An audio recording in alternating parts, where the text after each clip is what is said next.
Check, check. Hey, so this is Brian Life, and I just wanted to show you some of the progress on how I got this character fully created using Vizcom as a AI assistant.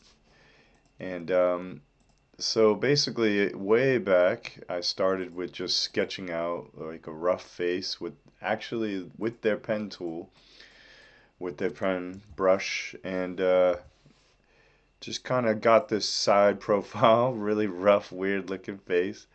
Just wanted to do a quick character with like gray tones, and then I did a render, and it gave Vizcom gave me back some skin tones and some volume, and I roughly added in some freckles and worked on the eyes. I think I went in and selected with the selection tool. You can actually get a little more precise.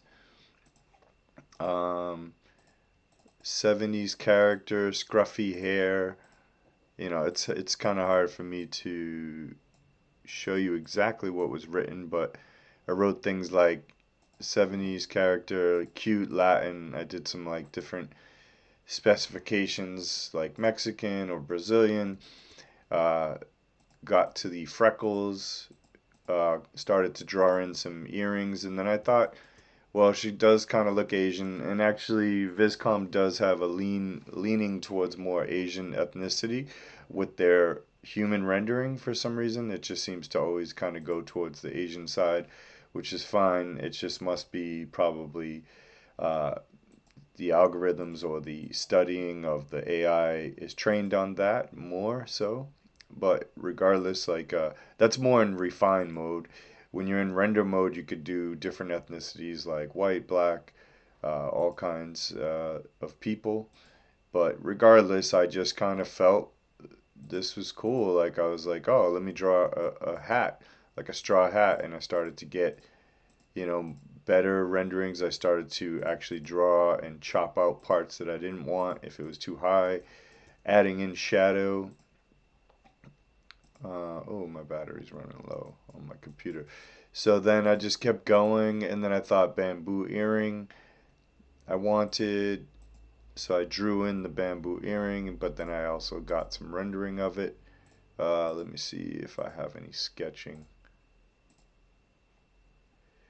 Yeah, I don't have really the history of how that bamboo earring came in, but I definitely specified it, and I also then went in and painted the eyes by hand, a lot of it, adding in brown, adding in under highlights.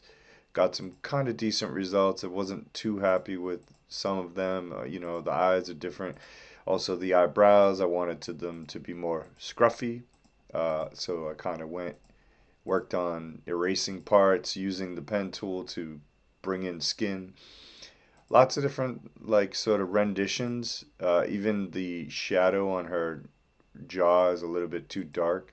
So I brightened like this little showing.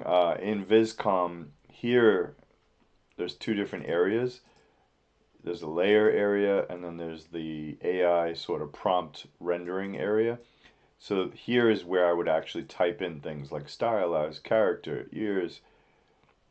I don't know why I wrote ears. Cute Mexican girl with brown hair, fluffy, swirly hair, 70s style, light brown eyes. And the percentage of how much, if I'm close to 100, it's going to render exactly what I have here. But if I have it closer to 0, then it's going to give me more AI and more of my prompt. Based a bit of the eyebrows and got back some natural look. And then in Photoshop, let me see if I can share my Photoshop really quick. Change this window over to Photoshop. And I cleaned up a little bit I added some shadow over the teeth, added some highlights on the corners of the mouth. I cleaned up the eyes better to where I wanted.